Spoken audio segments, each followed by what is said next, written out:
Chivalry didn't win medieval wars, physics did. Armor glittered, banners sang, and then a small piece of steel hit the right spot with ugly math and ended a bloodline. The winners were the people who turned fear into leverage, momentum, and pressure. Knights paid fortunes to be invulnerable. Weaponsmiths answered with tools that made invulnerable a loud lie. Ready to walk the line where romance dies and engineering wins? Keep your visor down, what's coming hits hard. Medieval battlefields were ecosystems of problem solving. Every defense invited a counter, every counter forced a redesign. The real protagonists were the makers and the drill masters who taught ordinary hands to do extraordinary damage. We'll keep the showmanship, cut the myths, and stick to what's well attested. When the sources get shaky, I'll say so. If that ruins a favorite poster, blame the evidence, not the era. Start with the warhammer, the neatest answer to plate armor. Wealthy fighters trusted tempered steel shells. Swords skated off and arrows lost heart. Then the hammer arrived, small-faced, fast, and brutal. Most heads were compact, a kilo or two, because speed kills. The trick wasn't mass, it was geometry. A tiny impact face, a levered haft, and a beak on the reverse. The blow didn't need to pierce, it just needed to move skulls inside helmets and break rivets. At Agincourt 1415, French nobles bogged down in mud, and English Welsh hammers did the ugly finish. Armor mattered, but concentrated force on smart targets mattered more. Hammers weren't prestigious, they were efficient.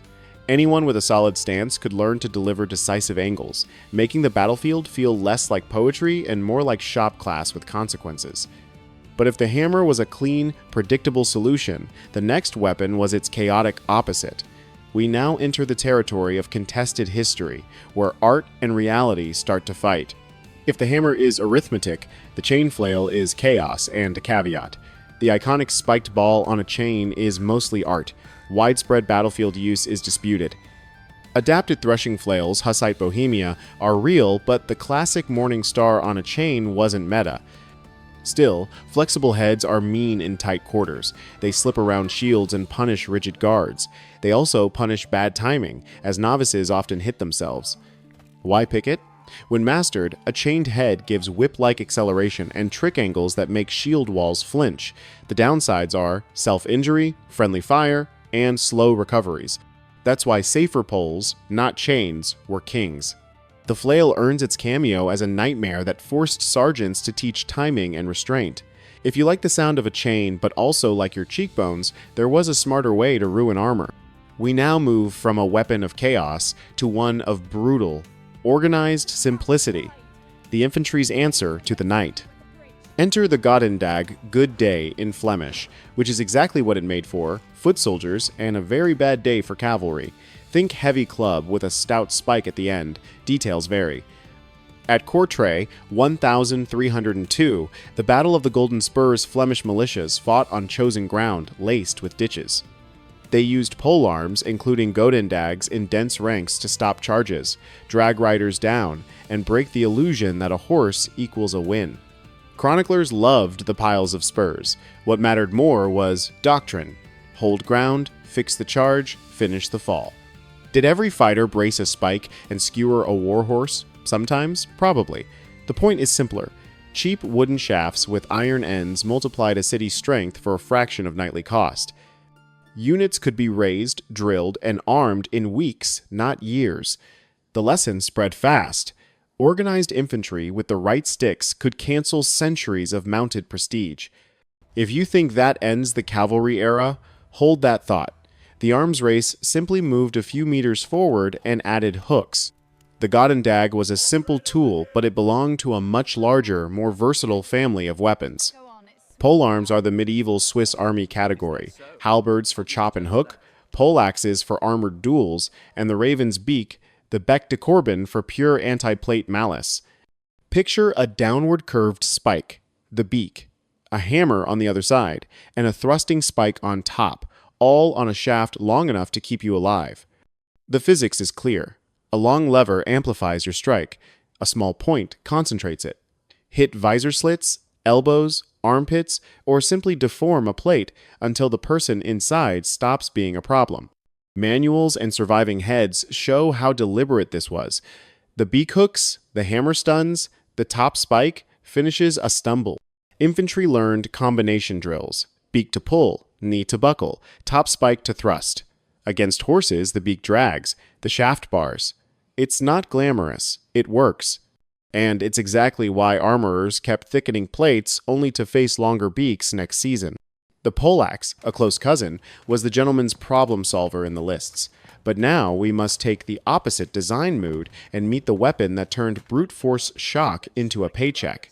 Remember, the poleaxe in the lists, an armored gentleman's problem solver with axe, hammer, and spike. In the crush of men-at-arms, it was common and respected. Now, take the opposite design mood and meet the Zweihänder, the German two-hander, late 15th to early 16th century, not high medieval. Most battlefield examples run 3-6 kilos, 5-6 feet long, with a long grip and often a ricasso, an unsharpened section you can half-sword. Some sport parrying hooks. It's not a door saw, it's a formation tool. Landsknecht Doppelsoldner double-pay men carried these and earned extra for stepping into ugly spaces. Their job wasn't theatrical lumberjacking, it was disruption. You strike at pike heads to shove them aside, smash the rhythm of a hedge of spear points, and open a seam for your mates. Baikoka 1522 sits in this late world of pikes and guns, where the big swords had a role on flanks and in breaches. Nobody sliced forests of ash like butter.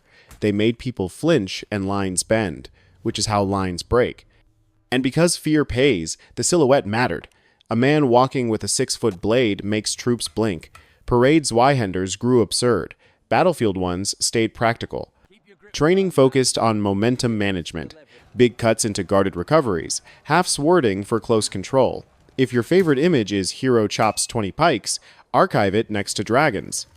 The real picture is meaner and smarter. Capture sometimes paid better than killing. Enter the man-catcher a pole with a hinged, toothed collar at the end. Slide it around a neck or limb. Close, twist, yank. It restrains more than it shreds.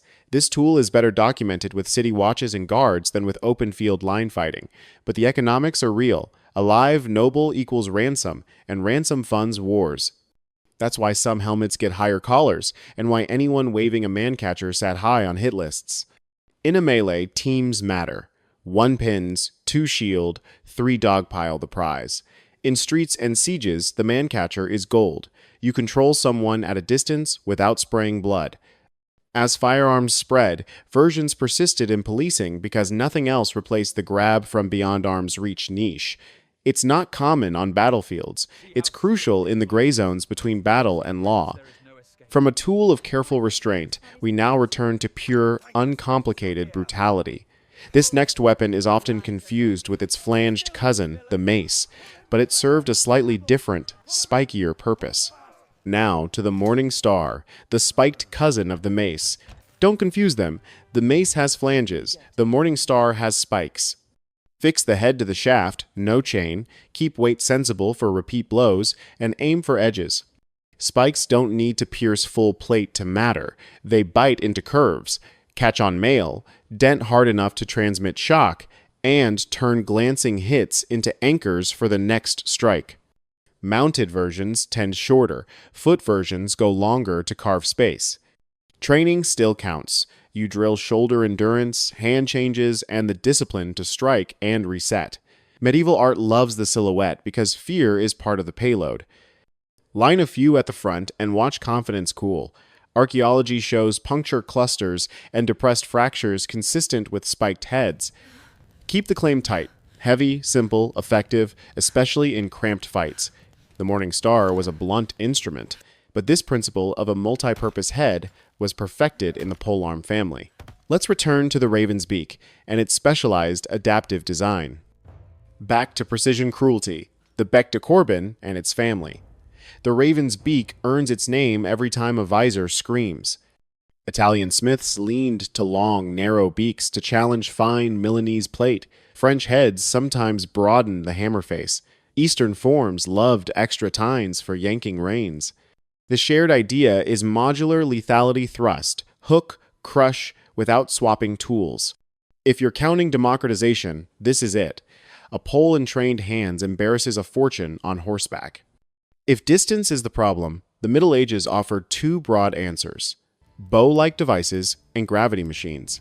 Torsion engines like the ballista and the lighter Scorpio are ancient and did appear in some medieval contexts, mostly in sieges, but they weren't the everyday stars.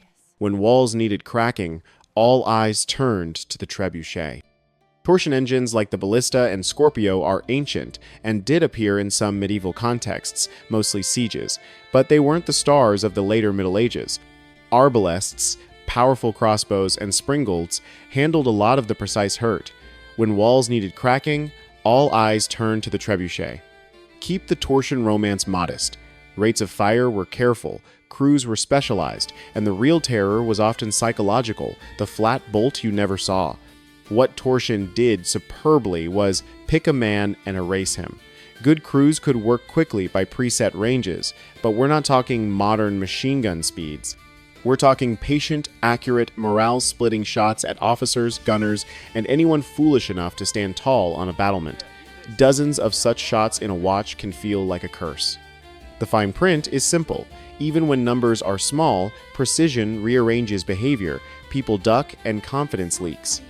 But while torsion engines sniped at individuals, another machine was designed to challenge the very concept of stone walls. We now look at the crowned king of siege engines, the counterweight trebuchet. Now for the crowned engine, the counterweight trebuchet. No torsion, just gravity and a sling.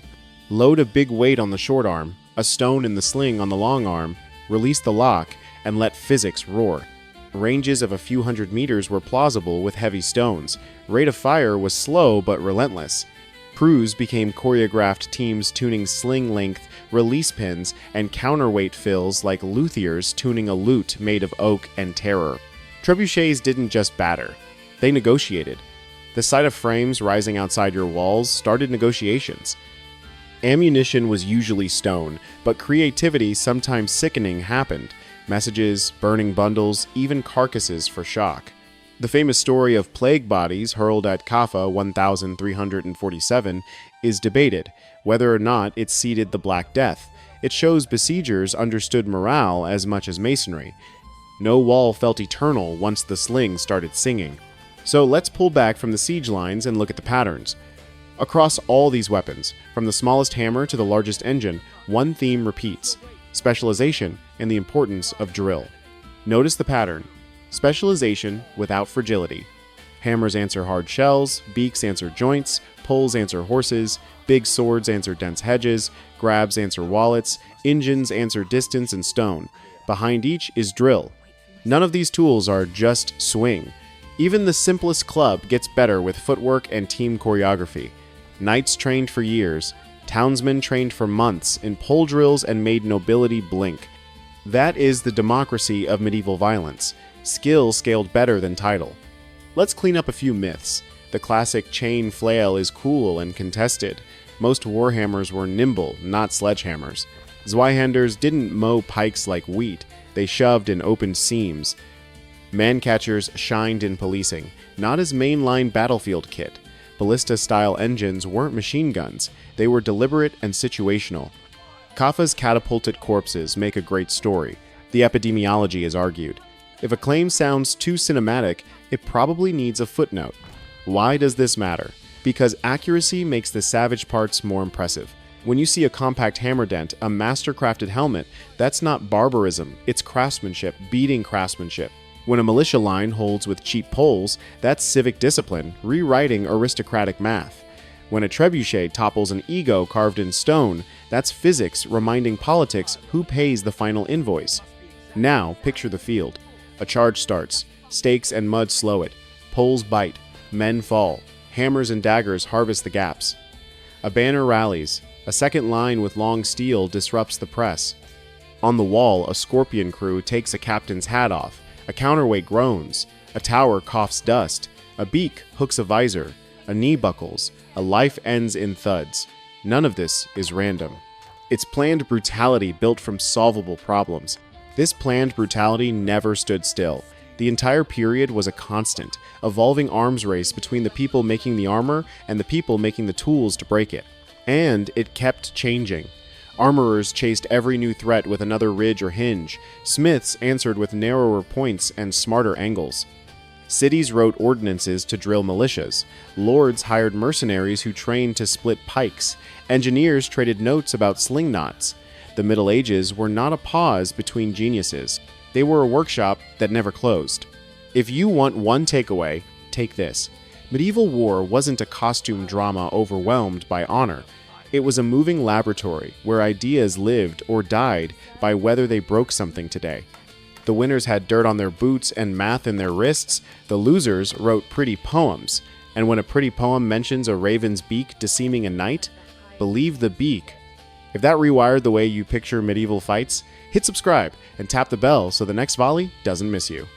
Drop hit or myth in the comments and I'll share a clean, source-backed quick sheet ranking each weapon's evidence level, typical weight, training load, and real role on the field. Next episode, we settle a favorite bar fight. Poleaxe versus halberd, who really owned the 15th century? Don't blink. The first strike decides everything.